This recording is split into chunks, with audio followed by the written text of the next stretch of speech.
સ્વચ્છતા સર્વેક્ષણના આજે રિઝલ્ટ જાહેર થયા.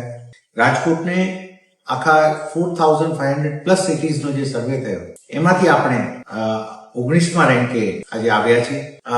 અમને એ જણાવતા એક આનંદ થાય છે કે આપણે 37મા રેન્કમાં હતા જે ગયા વર્ષે, ત્યાંથી આપણે ઇમ્પ્રુવ કરી અને આજે 19મા રેન્કે આવ્યા છીએ. એટ ધ સેમ ટાઈમ આપણી માટે આ 19 રેન્ક એક એવું એક મુકામ છે કે જો આપણે એક વર્ષમાં આટલું ઇમ્પ્રુવમેન્ટ કરી શકતા હોઈએ તો જો એક વર્ષની આ વખતની મહેનત લગાવીએ તો આપણે ટોપ લેવલે પણ આરામથી પહોંચી શકીએ. જે આ રિઝલ્ટનું હું તમને થોડું એનાલિસિસ કહું તો આપણે રેસિડેન્શિયલ એરિયાની સ્વચ્છતાથી લઈને એ બધામાં આપણું આ વખતે સારું વિઝિબલ, બધી સ્વચ્છતાની બાબતોમાં આપણું પરફોર્મન્સ બહુ જ સારું હોય. આપણી માટેની એક જે ચેલેન્જ છે એ ચેલેન્જ રહે છે કચરાનું, ખાસ કરીને પ્રોસેસિંગની કેમ હજી વધારે સુદૃઢ કરશે. મહાનગરપાલિકા આખી એક કેમ્પેઇન તરીકે આ રિઝલ્ટથી અમે શરૂ કરીએ છીએ આવતા સ્વચ્છતા સર્વેક્ષણ કે આપણી તમામ આ વખતની પેટર્નને જોઈને એના માર્કિંગથી લઈને જોઈને રાજકોટને હવે જો આપણે એક મહાનગરપાલિકા અમે મીડિયાનો સહકાર લઈએ, લોકોને જોડીએ અને એક એવો પ્રયત્ન કરીએ